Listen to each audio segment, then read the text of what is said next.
So I decided to take a little break from the NFL draft and head down to South Philly to the Barbershop Lounge to speak to the guys about their Philadelphia Eagles, the Dallas Cowboys, and the NFL draft. Is everyone in here Eagles fan? Yeah.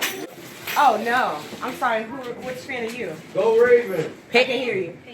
Oh, Okay. So how do okay. you feel being here in Philly amongst all these crazy, I call them filthy Eagles fans? How do you, and you know, the Patriots, you guys have, what, 5 Super Bowls now tied with the Dallas Cowboys? Do you even bother yourself with the peasants of the Eagles? What was that? They can't get far. Right. So they talk all this trash. So what do you do when they come talking trash? What do the Eagles fans say to you as a Patriots fan? Nothing. Can't say nothing. They don't have nothing to do. Nothing to show. Wait, you're a Cardinals fan? No, I got it on, but I'm... No, wait a minute. Get this guy. He got Shenanigans. So you're a Cardinals fan? Yes? Listen, my uncle in the Army, so he gave me this shirt, and I had to represent. But why did he for give him. you that shirt? This is the shirt he grabbed. I'm not buying it, bro. Wait a minute. So your uncle who knows you, right? Since birth, got you this shirt because it was the only one he It was could the only grab. one he could grab. Was he What do you have against the Dallas Cowboys? Dallas fans always think that every year Dallas is going to be great. Every year. Dallas fans are the most annoying people in the world. I'm not saying other people. No offense. The owner invests in the team that makes them contenders year after year after year. Whoa. That's like year after year after year. They always end at least a playoff talk or a hundred. Year after year? Yeah. Tony Romo? Yeah. Are we going to be Tony Romo? Anybody here ever think Tony Romo was going to win the Super Bowl? They're always playoff contenders, meaning they always have a chance to make it to the playoffs. They always get close, whether they make it or not. That's because the owner invested in them. Unlike Jeffrey Lurie. But that's not a great thing. That's not a great thing to be almost playoff contenders every year. And it's also not great to almost win a Super Bowl and never win it. Eagles fans. Ever. Like ever. We want to talk about facts. How about you get to the Super Bowl and never win it? We got a ring. We got a trophy. What? It wasn't called the Super Bowl yet, but we got a trophy. When there was only like 12 teams in the league back then, back in 1930s. Well, we did. Y'all were the Eagles. Have you ever been kicked out on your own podcast?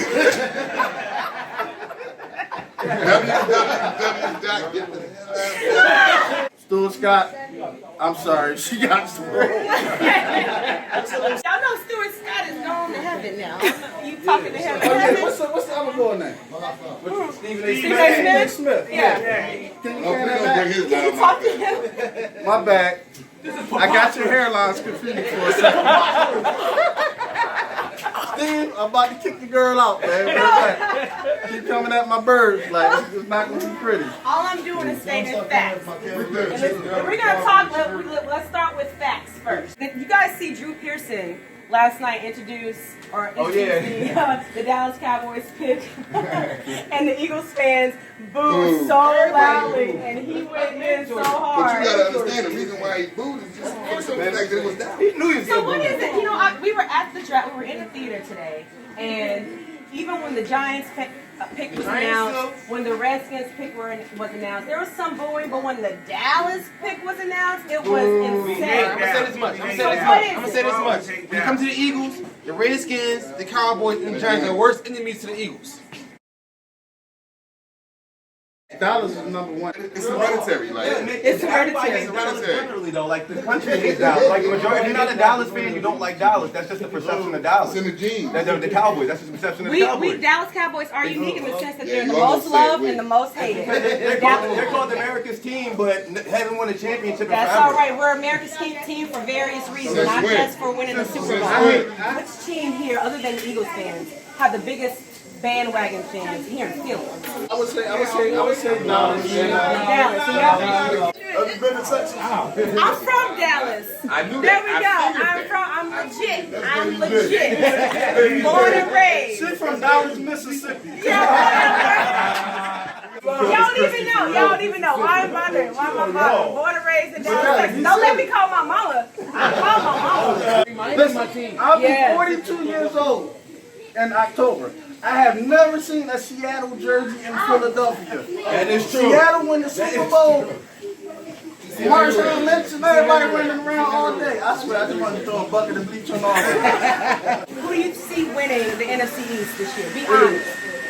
This being a football fan, I'm not even speaking as a Eagle fan, I'm speaking as a football fan. I got Dallas on. I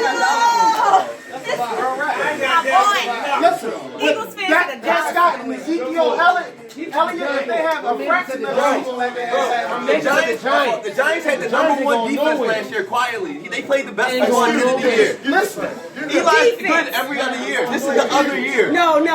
Eli is declining. That's why they had to shop for him. That's why they brought Geno Smith. Eli has led the league in turnovers since 2012. He's getting worse with his age. Two-time Super Bowl champion. Have back some then. respect on you. you got his head turning red. Look up the stats. Eli Manning has looking never up his had stats. 2 bad years in a row. Every other year he's good. Okay, so what was his good year? What was his last good year? Okay, I'm bye. not Eli fan. I can't tell you that. I can tell you the 2 good years that Eli had, and that's when he beat the Patriots. That's it. Hold on, Eli's terrible. He's not a Pro Bowler. He's never been a Pro Bowl multiple times. Don't you have to have good stats to make the Pro Bowl? Tony Romo has good stats. I never say he was a bad. I never say he was a bad quarterback. Yeah, he wanted to definitely go to the Texans, but I think the Texans didn't bite on the trade. He said because they were going to test, he was going to retire. He said that. He said that. Honestly, I'm sad that Tony Romo's gone, and I wish that he had a chance to take it to the Super Bowl. But listen, He did. How many seasons? I know. I wish he had, but he did not have a well-built team around him for the majority of his Lies career. and curls. No, it is not. Lies Did he have an offensive line? Eli Manning does not have an offensive line, right? Ben What Roethlisberger happened never to had an the offensive line, and look how the So, Steelers two been. different seasons, 2 different teams. Look at the Giants. What's their weakness? Their offensive line. Teams are built as John Madden. He said teams are built with their offensive line. So now that the Cowboys have an offensive line, Tony Romo never had that. Get on here, you're an Eli Manning lover. This is a fake Giants fan. Make sure you get the shoe.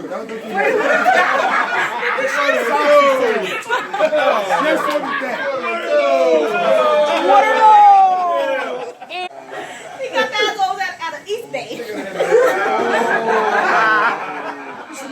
I know that East Bay. I get my kicks out of East Bay. All right, so we got out of the NFC East. Who do you guys think the biggest contender in the AFC to get to the Super Bowl? But the Patriots go back. Are you a Patriots fan?